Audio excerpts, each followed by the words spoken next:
باب افضل الصدقہ، بہترین صدقے کا بیان۔ الفصل الاول عن ابی ہریرہ وحکیم بن حزام قال قال رسول اللہ صلی اللہ علیہ وسلم خیر الصدقۃ ما کان عن ظہر غنى وابدأ بمن تعول، رواہ البخاری ورواہ مسلم عن حکیم وحدہ۔ عن ابی ہریرہ، ابو ہریرہ رضی اللہ عنہ سے روایت ہے، وہ حکیم بن حزام اور حکیم بن حزام سے، قال دونوں نے کہا، قال رسول اللہ صلی اللہ علیہ وسلم کہ رسول اللہ صلی اللہ علیہ وسلم نے فرمایا، خیر الصدقۃ بہترین صدقہ، ما کانا جو ہو، عن ظہر غنى بے پروائی کے ساتھ، وابدأ اور شروع کرو، بمن تعول ساتھ اس کے جن کی کفالت تم پہ واجب ہے، یعنی جن کی تم عیالداری کرتے ہو۔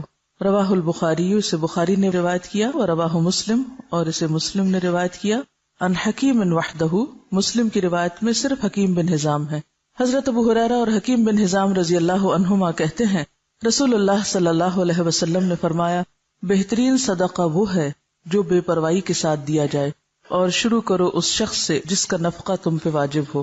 یہاں لفظ ظہر غنى استعمال ہوا ہے۔ ظہر کا مطلب ہوتا ہے پیچھے، اور غنا کا مطلب ہوتا ہے مالدار ہونا یا غنی ہونا، یعنی جب تم صدقہ کرو تو سب کچھ نہ دے ڈالو بلکہ اپنے لیے بھی کچھ باقی رکھو۔ اور دوسرا معنی جیسے کہ یہاں ہوا ہے کہ جو بے پرواہی کے ساتھ دیا جائے، یعنی انسان جب دے تو پھر نیکی کر دریا میں ڈال، بھول جاؤ۔ ایسا نہیں کہ تم دینے کے بعد پیچھا کرنا شروع کر دو، لینے والے پر احسان جتاؤ یا اس کو اذیت دو۔ اور اسی طرح ابتدا اس سے کرو جو تمہارا قریبی ہو، یعنی جن کی کفالت تم پہ فرض ہے، اپنے بیوی بچوں سے، اپنے گھر والوں سے، اپنے رشتہ داروں سے۔ اب یہاں پر بہترین صدقہ، نمبر 1 اس شخص کا صدقہ جو دل کے اطمینان کے ساتھ خرچ کرے، دے کے بھول جائے، لینے والے کو دکھ نہ دے۔ اس کو کیوں بہترین صدقہ قرار دیا گیا؟ اس کو اچھا صدقہ کیوں کہا گیا کہ یہ اچھا صدقہ ہے؟ دیکھیے، بہترین صدقہ وہ ہے جو بے پروائی کے ساتھ دیا جائے۔ کیوں بے پروائی کے ساتھ دیے ہوئے صدقے کو بہترین کہا گیا؟ اور ظہر کا معنی جیسا کہ آپ سب جانتے ہیں، پیٹھ یا پیچھے، غنن غنا کے، یعنی دینے کے باوجود پیچھے بھی کچھ باقی ہے، یہ مراد ہے اس سے۔ اور دوسرا، اگر غنا کو غنا نفس قرار دیا جائے تو اس سے مراد یہ کہ دینے کے بعد پھر آپ فقر یا محتاجی سے نہ ڈریں، جس کو دیا اس پر احسان نہ جتائیں، اور بے فکر ہو جائیں کہ ضائع نہیں ہوگا، ریٹرن آئے گا۔ ہونا تو یہ چاہیے تھا کہ سب کچھ دے ڈالنے کو بہترین صدقہ کہا جائے، لیکن یہاں یہ کہا جا رہا ہے کہ سب کچھ دے ڈالنا بہترین صدقہ نہیں۔ بہترین صدقہ وہ ہے کہ جب آپ دیں تو دینے کے بعد آپ خود محتاج نہ ہو جائیں۔ قرآن پاک میں اس کے بارے میں ایک آیت آتی ہے، کیا؟ وَلَا تَجْعَلْ يَدَكَ مَغْلُولَةً إِلَىٰ عُنُقِكَ وَلَا تَبْسُطْهَا كُلَّ الْبَسْطِ فَتَقْعُدَ مَلُومًا مَحْسُورًا۔ لا تبسطها كل البسط، اسے روکا گیا ہے، سب کچھ دے ڈالنے سے روکا گیا ہے۔ کیوں؟ فَتَقْعُدَ مَلُومًا مَحْسُورًا، ورنہ تم خود عاجز، محتاج، درماندے، ملامت زدہ ہو کے بیٹھ جاؤ گے، خود لوگوں کے آگے ہاتھ پھیلانے لگو گے۔ اور بہترین صدقہ کون سا ہے؟ جو تم سب سے پہلے اپنے گھر والوں کے اوپر خرچ کرتے ہو۔ اب گھر والوں پہ خرچ کرنا فرض ہے، تو فرض کی ادائیگی پر اجر بھی زیادہ ہے، جیسے نفل پر بھی ثواب ہے، لیکن اگر آپ فرض نماز چھوڑ کر نفل پڑھ رہے ہیں تو نفل فائدہ مند نہیں، پہلے فرض ادا کریں۔ اسی طرح جب آپ باہر دینے لگے تو پہلے دیکھ لیں کہ گھر والوں کے پاس ہے یا نہیں۔ اب آپ سوچ رہے ہوں گے کہ وہ پھر ان صحابی نے گھر والوں کو بھوکا چھوڑ کے دوسروں کو کیوں دیا؟ بتائیے، ہر حکم کے اندر استثنائی صورتیں موجود ہوتی ہیں۔ جیسے غزوہ تبوک کے موقع پر حضرت ابوبکر نے جب سب کچھ دیا تو وہ ایک ایمرجنسی کی کیفیت تھی، اس وقت دین کے جغرافیائی سرحدیں جو ہیں ان کی حفاظت بھی مقصود تھی۔ اگر اس وقت مال خرچ نہ کیا جاتا اور بیوی بچوں اور گھر کو دیکھا جاتا تو پھر اگر دین ہی باقی نہ رہتا تو باقی کیا باقی رہتا؟ تو ایک بڑی ضرورت آ گئی سامنے۔ کچھ چیزیں ہیں جو عام حالات کے لیے ہیں اور کچھ ہیں جو خاص حالات کے لیے ہوتی ہیں۔ اسی طرح جس خاص کنڈیشن میں وہ شخص آیا تھا اس میں کہیں بھی اس کے لیے کھانا نہیں تھا، مسافر تھا، مہمان تھا، اور پھر وہ لفظ اگر آپ کو یاد ہو، اکرمی ضیف رسول اللہ صلی اللہ علیہ وسلم، کہ رسول اللہ کے مہمان کی عزت، یعنی یہ بھی ایک بہت بڑی بات ہے کہ کوئی شخص کہاں سے ریکمینڈ ہو کے آ رہا ہے، اس کے ساتھ مجھے کیسے معاملہ کرنا ہے۔ اور بعض اوقات میں بھی بھوکا، دوسرا بھی بھوکا، لیکن دوسرے کی بھوک میری بھوک سے زیادہ ہے، دو ضرورتیں سامنے آ گئی، تو پھر کیا دیکھا جائے گا؟ کس کی ضرورت زیادہ ہے، تو وہاں خرچ کیا جائے گا۔ وعن ابی مسعود قال قال رسول اللہ صلی اللہ علیہ وسلم اذا انفق المسلم نفقة على اہلہ وهو يحتسبها كانت له صدقہ متفق علیہ. وعن ابی مسعود ابو مسعود رضی اللہ عنہ سے روایت ہے قال کہا قال رسول اللہ فرمایا رسول اللہ صلی اللہ علیہ وسلم نے اذا انفق جب خرچ کرتا ہے المسلم مسلمان نفقتن کوئی خرچ علی اہلہ اپنے گھر والوں پر وہوا اور وہ یحتسبها ثواب کی امید رکھتا ہے اس سے کانت ہے لہو اس کے لیے صدقہ متفق علیہ متفق علیہ روایت ہے. حضرت ابو مسعود رضی اللہ عنہ کہتے ہیں رسول اللہ صلی اللہ علیہ وسلم نے فرمایا کہ مسلمان جب اپنے اہل و عیال پہ خرچ کرتا ہے اور اس سے ثواب کی توقع رکھتا ہے تو یہ بھی اس کے لیے صدقہ ہی شمار ہوتا ہے. کتنی خوبصورت بات، کتنا خوبصورت ہے یہ دین. آپ اپنے فرائض ادا کریں لیکن احسان جتا کے نہیں. اپنے گھر والوں کو دے رہے ہیں لیکن ان پہ بھی احسان نہیں. بہت سے والدین کو دیکھا گیا کہ وہ بچوں کی تعلیم پہ اگر خرچ کرتے ہیں تو جینا حرام کر دیتے ہیں ان کا. تم پہ اتنا خرچ کر چکے ہیں. ایون اپنی اولاد کے ساتھ یا بیوی کے ساتھ بھی احسان کریں تو جتانا نہیں چاہیے. اور دوسری بات یہ ہے کہ اگر بچوں پر بھی آپ خرچ کرتے ہیں اور خاص طور پر اگر ماں خرچ کرتی، کیونکہ باپ پر تو فرض ہے ہی، اس کو تو فرض ادا کرنے کا اجر ملے گا، لیکن اگر ماں محنت کر کے بچوں کو پال رہی ہے تو اس کے لیے دگنا اجر ہے، صدقے کا بھی اور قرابت داری کے حق کا بھی. اصل چیز کیا ہے پھر اجر کے اضافے میں؟ اصل بنیاد کس چیز کی ہے؟ نیت کی. آپ کوئی کام کیوں کر رہے ہیں؟ وعن ابی ہریرہ قال قال رسول اللہ صلی اللہ علیہ وسلم دینار انفقتہ فی سبیل اللہ ودینار انفقتہ فی رقبہ ودینار تصدقت به علی مسکین ودینار انفقتہ علی اہلک اعظمها اجرا الذی انفقتہ علی اہلک رواہ مسلم. عن ابی ہریرہ ابو ہریرہ رضی اللہ عنہ سے روایت قال کہتے ہیں قال رسول اللہ صلی اللہ علیہ وسلم رسول اللہ صلی اللہ علیہ وسلم نے فرمایا دینار ایک دینار انفقتہ خرچ کیا تم نے اس کو فی سبیل اللہ اللہ کے راستے میں، ودینار اور ایک دینار انفقتہ خرچ کیا تم نے اس کو فی رقبۃ گردن چھڑانے میں، ودینار اور ایک دینار تصدقت به صدقہ کیا تم نے ساتھ اس کے علی مسکین اوپر مسکین کے، ودینار اور ایک دینار انفقتہ خرچ کیا تم نے اس کو علی اہلک اپنے گھر والوں پر، اعظمها اجرا سب سے بڑا اجر کے اعتبار سے، الذی وہ ہے جو انفقتہ خرچ کیا تم نے اس کو علی اہلک اپنے اہل و عیال پر. رواہ مسلم اسے مسلم نے روایت کیا ہے. حضرت ابو ہریرہ کہتے ہیں کہ رسول اللہ صلی اللہ علیہ وسلم نے فرمایا کہ ایک دینار وہ ہے جو تو خدا کی راہ میں خرچ کرے، ایک دینار وہ ہے جس کو تو غلام آزاد کرنے میں خرچ کرے، ایک دینار وہ ہے جس کو تو مسکین پر صدقہ کرے، ایک دینار وہ ہے جس کو تو اپنے اہل پر خرچ کرے. ان سب میں اپنے اعتبار سے سب سے بڑا دینار وہ ہے جس کو تو اپنے گھر والوں پہ خرچ کرے. آپ سب کو ایک وعدہ کرنا ہوگا مجھ سے، سب بیٹوں والی مائیں اپنے بیٹوں کو یہ حدیث لفظ لفظ پڑھائیں گی. سب ساسیں جو اس وقت ساس بن چکی ہیں خاص طور پر بیٹوں کو یہ حدیث سنائیں گی. یہ قرض ہے آپ پر. آپ کو پتا ہے بہت سے جھگڑے کہاں سے شروع ہوتے ہیں؟ کہاں سے شروع ہوتے ہیں؟ جب مرد حضرات اپنی ذمہ داری نہیں پوری کرتے. کیوں نہیں کرتے؟ اس کے کئی اسباب ہو سکتے ہیں. اس میں ایک سبب یہ ہوتا ہے کہ بیٹا کرنا چاہتا ہے، ماں نہیں کرنے دیتی، کہتے سب کچھ بیوی کو ہی دے ڈالو گے، سب کچھ بچوں پہ خرچ کر ڈالو گے.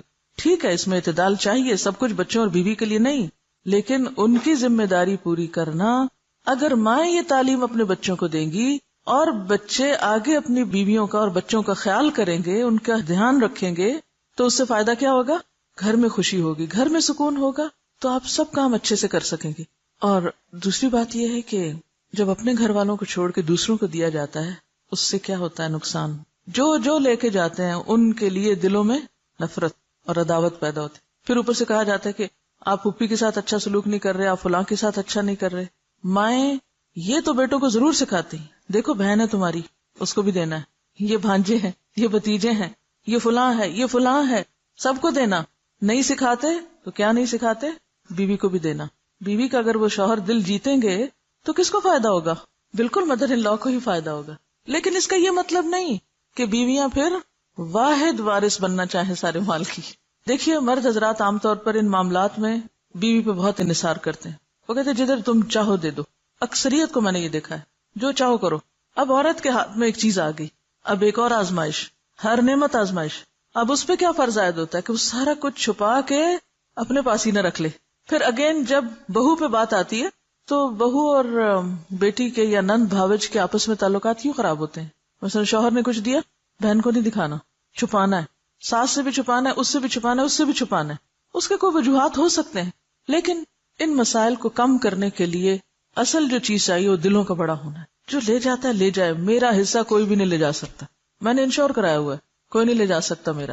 جو میرے حصے میں وہ آئے گا, اور اگر اللہ ہی نے نہیں لکھا میرے حصے میں, کسی کو دینے کی توفیق نہیں ہوگی, چاہے میں ٹکرے مار کے مروں, نہیں مل سکتا, لکھا ہی نہیں میری قسمت میں. تو اس لیے ان معاملات میں تھوڑی بے پرواہی کی بھی ضرورت, تھوڑی نہیں بلکہ بہت, دلوں کی وسعت کی بھی ضرورت ہے. شوہر رازق نہیں ہوتے, رازق کون ہے؟ اللہ. اگر وہ ہمیں دینے کی بجائے ماں کو دے رہے ہیں, بہن بھائیوں کو دے رہے ہیں, باہر کہیں دے رہے ہیں, تو اس پہ بہت جلنے کوڑنے کی ضرورت نہیں. جو آپ کا وہ آ جائے گا, جو اللہ نے آپ کے لیے لکھا ہے وہ کہیں سے بھی آئے گا. تو جب تک ہم بھروسہ اللہ کی ذات پہ نہیں کریں گے نا تو بات نہیں بنے. یہ قصہ سنا رہی ہیں کسی کا کہ بیٹا جاب بھی کرتا تھا, بزنس بھی کرتا تھا, جو مال کماتا تھا ماں کو لا کے دیتا تھا. عام طور پہ ایسے ہی ہوتا ہے, بچے ماں سے اٹیچڈ ہوتے ہیں, سب کچھ انہیں کو سمجھنے لگا. اب ہوا کیا کہ جب شادی ہوئی تو بیوی کا مطالبہ شروع ہوا, لیکن وہ ساس جو تھی وہ ان کو عادت نہیں تھی دینے کی یا شیئر کرنے کی. تو اب نقصان کیا ہوا کہ بہو جو ہے وہ مسلح پہ بیٹھ گئی, یار رب بزنس خراب ہو, نہ مجھے دے نہ اس کو دے, کسی کو بھی نہ ملے. ہاں پھر لوگ انتہا پسندی میں یہاں تک پہنچ جاتے ہیں کہ اگر میرا نہیں تو کسی کا بھی نہیں. تو یہ طرز عمل بھی درست نہیں. یاد رکھیے کوئی بھی اصلاح ہو نہیں سکتی جب تک کہ دو طرفہ, دونوں طرف سے دل نہ بڑا کیا جائے, دونوں فرائض ادا کرنے میں نہ لگ جائے. اگر دونوں حقوق مانگنے میں لگ گئے تو مسئلہ خراب ہوگا. تو یہاں پر آپ دیکھیے کہ خیر کے کاموں میں خرچ کرنے کا بھی اجر بتایا گیا, لیکن اس کے ساتھ ساتھ اہل و عیال پہ خرچ کرنا بھی باعث اجر و ثواب ہے. اور ذمہ داری میں نے آپ پہ امانت ڈال دی ہے, بیٹوں کو یہ حدیث سنانی ضرور ہے اپنی زبان سے. وَأَنْ ثَوْبَانَ قَالَ قَالَ رَسُولُ اللَّهِ صَلَّى اللَّهُ عَلَيْهِ وَسَلَّمَ أَفْضَلُ دِينَارٍ يُنْفِقُهُ الرَّجُلُ دِينَارٌ يُنْفِقُهُ عَلَى عَيَالِهِ وَدِينَارٌ يُنْفِقُهُ عَلَى دَابَّتِهِ فِي سَبِيلِ اللَّهِ وَدِينَارٌ يُنْفِقُهُ عَلَى أَصْحَابِهِ فِي سَبِيلِ اللَّهِ رواہ مسلم. وَأَنْ ثَوْبَانَ رضی اللہ عنہ سے روایت ہے, قال کہا, قال رسول اللہ صلی اللہ علیہ وسلم کہ رسول اللہ صلی اللہ علیہ وسلم نے فرمایا, افضل دینار بہترین دینار, ينفقہ خرچ کرتا ہے اس کو, الرجل ایک شخص, دینار وہ دینار ہے, ينفقہ جسے وہ خرچ کرتا ہے, علی عیالہ اپنے گھر والوں پر, ودینار اور دینار, ينفقہ خرچ کرتا ہے اس کو, علی دابتہ اپنی سواری پر, فی سبیل اللہ اللہ کے راستے میں, ودینار اور ایک دینار, ينفقہ خرچ کرتا ہے اس کو, علی اصحابہ اپنے دوستوں پر, فی سبیل اللہ اللہ کے راستے میں. رواہ مسلم, اسے مسلم نے روایت کیا. حضرت ثوبان کہتے ہیں کہ رسول اللہ صلی اللہ علیہ وسلم نے فرمایا کہ بہترین دینار جس کو آدمی خرچ کرتا ہے وہ دینار ہے جس کو وہ اپنے گھر والوں پہ خرچ کرتا ہے, اور وہ دینار جس کو وہ اپنے اس جانور پہ خرچ کرتا ہے جس کو پالا ہے اس نے اللہ کے راستے میں جانے کے لیے, اور وہ دینار جس کو وہ خرچ کرتا ہے اپنے دوستوں پر اللہ کے راستے میں. اسے مسلم نے روایت کیا. اب آپ دیکھیے کہ پھر سب سے پہلے گھر والوں کی بات ہے. گھر والوں کو مطمئن کرو, کیونکہ جب انسان گھر والوں کو مطمئن کر دیتا ہے نا تو وہ اس کے مددگار بن جاتے ہیں. جب وہ مددگار ہو جاتے ہیں تو ان سے بہتر مددگار پھر کوئی نہیں ہوتا. آپ کے لیے زندگی آسان ہو جاتی ہے. اور آپ نے دیکھا ہوگا اکثر کہ اگر گھر کے اندر چخبخ ہے, گھر کے اندر کھینچا تانی ہے, تو آپ باہر کتنا بھی سکون کا وقت گزار کے آئیں, جب تک گھر میں سکون نہیں تو زندگی بیکار ہے. گھر میں سکون لینے سے نہیں دینے سے آتا ہے. آپ دینے والے بن جائیں, خدمت کرنے والے بن جائیں, محبت کرنے والے بن جائیں, دینے والے بن جائیں, تو آپ دیکھیں گے کہ بہت ساری خوشیاں جو آپ کروڑوں میں نہیں خرید سکتے وہ آپ کے حسن سلوک سے آپ کو ملنے لگیں گی, آپ کی بے نیازی سے آپ کو ملنے لگیں گی, آپ کے اللہ پہ توکل اور بھروسے کی وجہ سے آپ کی طرف پلٹیں گی. تو یہاں پر آپ دیکھیے کہ سب سے افضل دینار گھر والوں پہ خرچ کرنا. آپ نے گھر والوں کو کھلا دیا, پلا دیا, ضرورت کی چیزیں دے دی, پوری کر دی, وہ مطمئن ہے. اب آپ نکلیے باہر جانے کے لیے سواری چاہیے, اور سواری اللہ کے دین کے لیے. آج کل کوئی دابا یعنی کوئی جانور وغیرہ, جیسے گھوڑا گدھا تو نہیں ہوتا, لیکن گاڑیاں, شاید گھوڑوں کا دودھ سے بھی زیادہ خرچہ مانگتی ہیں. ہر تھوڑے دن کے بعد پیٹرول کی قیمت اوپر چلی جاتی. جب اوپر جاتی تو آپ سوچتے ہیں اوہ میرا فلاں اور فلاں وزٹ اس کا کیا بنے گا.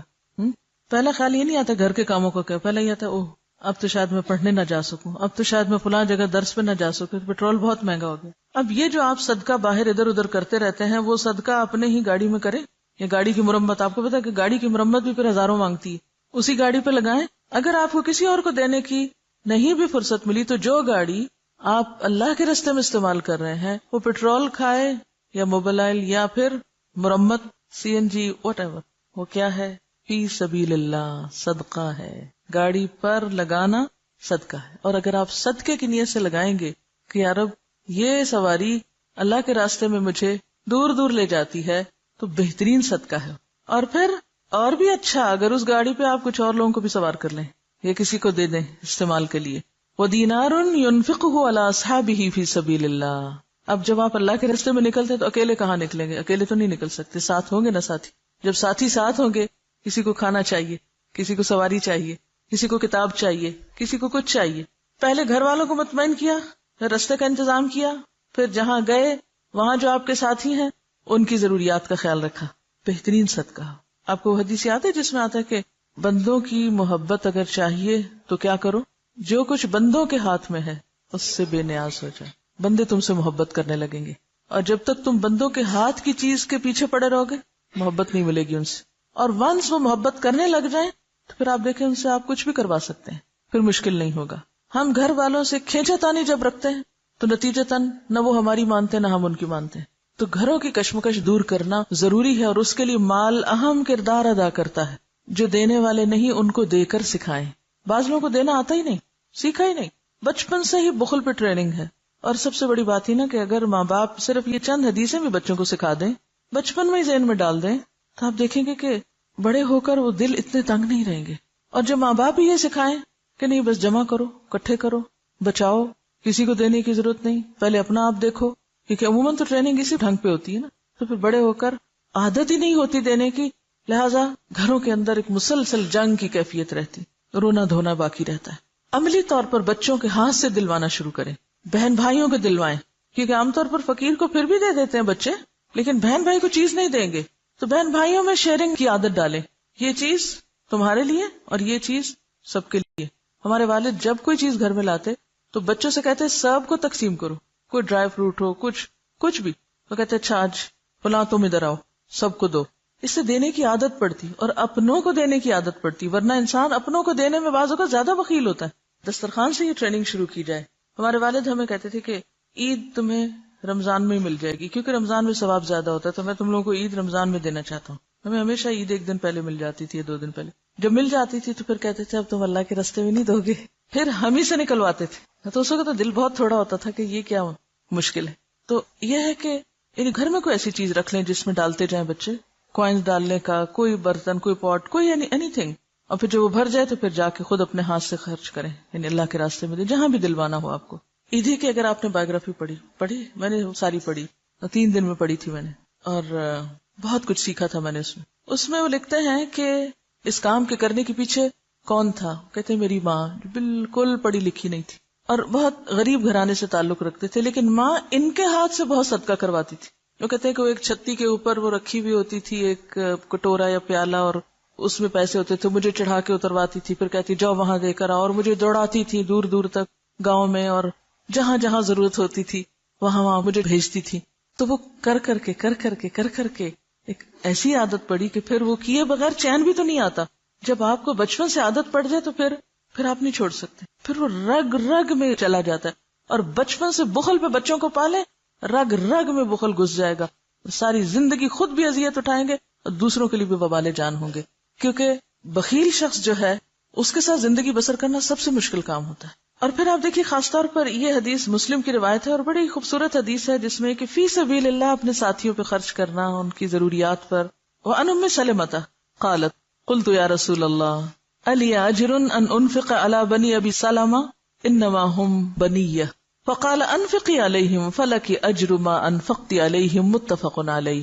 وعن ام سلمہ سے روایت ہے قالت کہتی ہیں قلت میں نے کہا یا رسول اللہ اے اللہ کے رسول صلی اللہ علیہ وسلم الی اجر کیا میرے لیے اجر ہے ان انفقا کہ میں خرچ کروں علی بنی ابی سلمہ ابو سلمہ کے بچوں پر انما ہم بنیہ بے شک وہ میرے بچے بھی ہیں. آپ کو معلوم ہے نا کہ حضرت ام سلمہ جو آپ کی اہلیہ محترمہ تھی ان کی شادی پہلے ابو سلمہ سے ہوئی تھی اور پھر وہ 4 بچے چھوڑ کر فوت ہوئے تھے اور وہ بچے اپنے ساتھ حضور کے گھر لائی تھی. فقال تو آپ نے فرمایا انفقی علیہم ان پہ خرچ کرو فلکی اجر ما انفقتی علیہم تو تمہارے لیے اجر ہے جو بھی تم ان پہ خرچ کرو گی. متفق علیہ متفق علیہ روایت ہے. حضرت ام سلمہ کہتی ہیں کہ میں نے حضرت صلی اللہ علیہ وسلم سے عرض کیا اے اللہ کے رسول صلی اللہ علیہ وسلم اگر میں ابو سلمہ کے بیٹوں پر جو میرے بیٹے بھی ہیں خرچ کروں کیا مجھ کو اس کا ثواب ملے گا؟ آپ نے فرمایا تو ان پر خرچ کر تجھ کو ثواب ملے گا اس کا جو تو ان پہ خرچ کرے گی. یہ سوال ام سلمہ کے ذہن میں کیوں آیا؟ کیونکہ عورت کے اوپر خرچ کی ذمہ داری نہیں، عورت پہ نان نفقہ واجب نہیں اولاد کا، یہ شوہر کا فرض ہے. لیکن اگر عورت کرتی ہے شوہر کے مر جانے کی صورت میں یا ایون زندہ ہوتے ہوئے بھی لاپرواہ ہونے کی صورت میں تو اس کے لیے سراسر اجر ہے اگر اپنے بچوں پہ خرچ کرتی ہے. اور اس میں اگلی حدیث تو بہت ہی زبردست ہے جو اس مسئلے کو بہت اچھی طرح صاف کر دیتی ہے. وَأَنْ زَيْنَبَ امْرَأَةِ عَبْدِ اللَّهِ بْنِ مَسْعُودٍ قالت قال رسول اللہ صلی اللہ علیہ وسلم وتصدقن یا معشر النساء ولو من حلیکن قالت فرجعت الى عبد اللہ فقلت انك رجل خفیف ذات الید وان رسول اللہ صلی اللہ علیہ وسلم قد امرنا بالصدقة فأته فاسأله فإن كان ذلك يجزئ عني وإلا صرفتها إلى غيركم قالت فقال لي عبد الله بل ائتيه أنت قالت فانطلقت فإذا امرأة من الأنصار بباب رسول الله صلى الله عليه وسلم حاجتي حاجتها قالت وكان رسول الله صلى الله عليه وسلم قد ألقيت عليه المهابة فقالت فخرج علينا بلال فقلنا له ائت رسول الله صلى الله عليه وسلم فأخبره أن امرأتين بالباب تسألانك أتجزئ الصدقة عنهما على أزواجهما وعلى أيتام في حجورهما ولا تخبره من نحن قالت فدخل بلال على رسول الله صلى الله عليه وسلم فسأله فقال له رسول الله صلى الله عليه وسلم من هما قال امرأة من الأنصار وزينب فقال رسول الله صلى الله عليه وسلم أي الزيانب قال امرأة عبد الله فقال رسول الله صلى الله عليه وسلم لهما أجران أجر القرابة وأجر الصدقة متفق عليه واللفظ لمسلم. ان زینب سے روایت ہے. کون زینب؟ امراتی بیوی عبداللہ بن مسعود کی. قالت کہتی ہیں قال رسول اللہ فرمایا رسول اللہ صلی اللہ علیہ وسلم نے تصدقنا صدقہ کرو یا معشر النساء اے عورتوں کے گروہ ولو اور اگرچہ من حلیکن تمہارے زیورات میں سے ہی کیوں نہ ہو. قالت وہ کہتی ہیں فرجعت تو میں لوٹی الی عبداللہ طرف اپنے شوہر عبداللہ کے فقلت تو میں نے کہا انکا بے شک تم رجل ایک شخص ہو خفیف ہلکے ذات الیدی ہاتھ والے ہلکے ہاتھ والے یعنی غریب شخص ہو. وان رسول اللہ اور بے شک رسول اللہ صلی اللہ علیہ وسلم نے قد امرنا ہمیں حکم دیا ہے بالصدقۃ صدقے کا. فأتیہ پس جاؤ آپ کے پاس ہی سے مراد یہاں نبی صلی اللہ علیہ وسلم. فاسألہ تو پوچھو آپ سے. فإن کان ذلک پھر اگر تو ہے یہ یعنی یہ خرچ کرنا یجزئ انی کافی مجھ سے وإلا ورنہ میں صرفتھا میں پھیر دوں گی اس کو الی غیرکم تمہارے علاوہ کسی اور کی طرف.